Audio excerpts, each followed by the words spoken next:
land that we could acquire. And the good news is there's a lot of available land in Rio. It's very close to public transportation. The Botafogo fans are all over this country, so we need to make it easier for them to get to the stadium. As far as the short-term problem, yeah, it's surprising when you come in and you buy into a really, really big club. You almost expect training facilities to already be in place. But for us, we're spread out in pieces. We've got the first team here and the B team here and the U20s out in Safat and the 15s somewhere else. So it's not ideal. I think what we're probably going to do, I had a really nice meeting with the coach. We knew that the facilities thing was a problem when we showed up. We like Lonier. We love the brothers, right? They're incredibly supportive of Botafogo. There's been some things misreported in the press about them and what they've asked for, and I just didn't even want to comment on it because it just wasn't true. They've been nothing but helpful to us.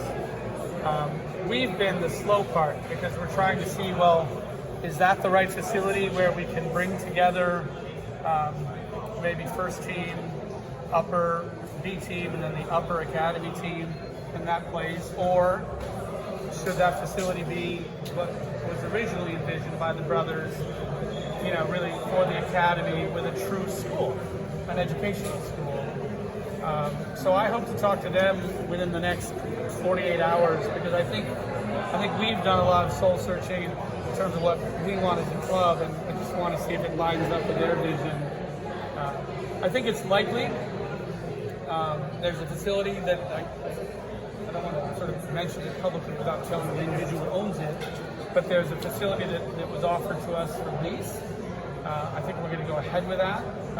It's got a really good pitch that probably only needs 3 to 6 weeks of top dressing and leveling and conditioning to be a really high quality pitch. Unfortunately, it's not big enough to hold a lot, but it's the field that can start supporting our needs with the first team at Lonier and maybe the B team and the U20s at that facility, and they're very close to each other, 10 minutes apart. Because it's really important that the coach, you see how quickly somebody can come up from the U20s or the B team and suddenly be relevant in Serie A, not just with our club, but with other clubs. I saw a fabulous kid playing for Flamengo the other day in the U20 game. So it happens all over Brazil where these U20s and the B teamers can really help on the A team. So the only way to really make that work is to make it very easy for the coaches to get to know those players. They have to focus on the A team, but they really, we got to make it easy for them to see out of the corner of their eye the great talent that's coming up. So, yeah. As far as the pitch, I showed the coach the quality of the pitch that we built for our Belgian team. Now, our Belgian team is a much smaller team, nowhere near the scale or social importance of Botafogo. But their season ended. I only bought them in December 24th, Christmas Eve. And so as soon as the season ended, we ripped up the stadium pitch and we put in a Premier League quality pitch.